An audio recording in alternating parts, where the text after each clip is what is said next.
In this episode, we explore who or what you are praying to when chanting Nam Myoho Renge Kyo. This question touches the heart of Buddhist practice. Understanding it transforms how you approach your daily chanting. The answer might surprise you because it differs from many traditional religious concepts. When you chant to the Gohonzon, the object of devotion, you are not praying to an external god. You are not asking a separate being for favors or blessings. The Gohonzon is not a deity living outside yourself. This point confuses many people new to the practice. They naturally apply ideas from other religions they have encountered. Think about this. The Gohonzon functions as a mirror reflecting your own Buddha nature. When you look in a regular mirror, you see your physical appearance. When you chant to the Gohonzon, you perceive your spiritual essence. The mirror does not create your reflection. It simply reveals what already exists. Nichiren Daishonin wrote that the Gohonzon embodies the Buddha's enlightenment. It represents the ultimate principle underlying all existence.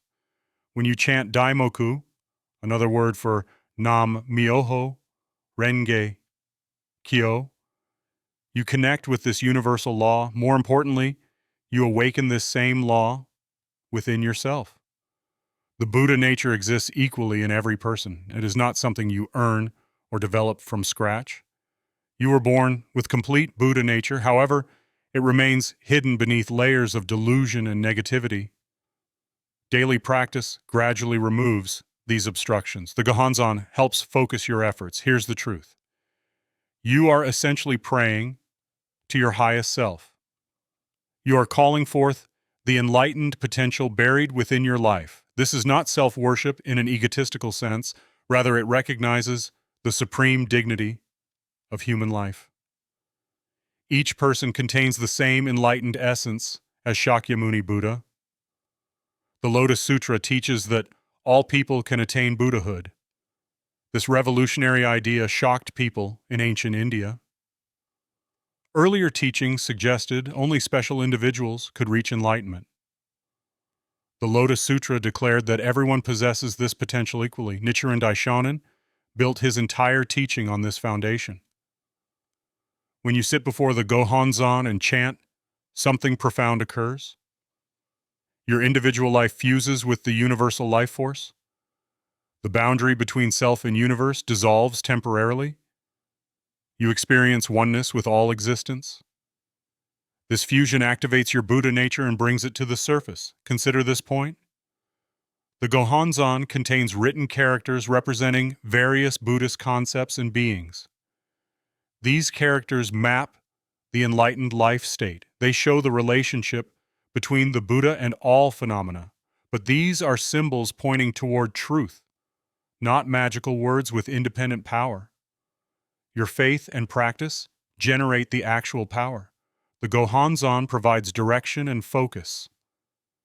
Imagine using a magnifying glass to concentrate sunlight. The glass does not create the sun's energy. It channels existing energy toward a specific point. The Gohonzon works similarly with your Buddha nature. Some people struggle with this non-theistic approach. They want someone listening to their prayers. They seek comfort in believing a higher power watches over them. Buddhism offers something different but equally powerful. It reveals that you already contain everything you need. Now consider this. Prayer in Buddhism is not begging or pleading. It is a declaration of your inherent power and potential. When you chant about a specific desire or problem, you are programming your life force.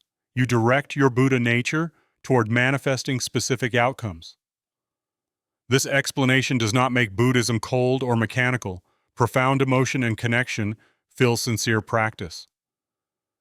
You develop a relationship with the Gohonzon, but this relationship ultimately reflects your relationship with your deepest self.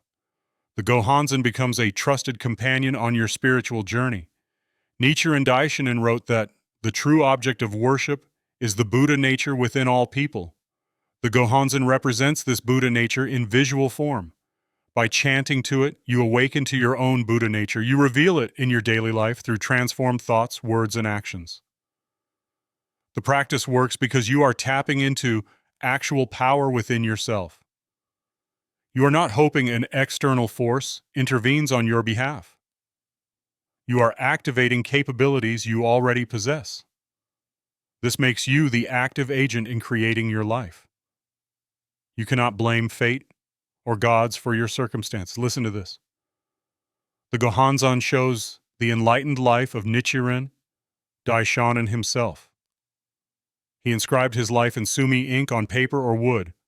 When you receive benefits from practice, they come through Nichiren Daishonin's life. But his life and your life share the same fundamental Buddha nature.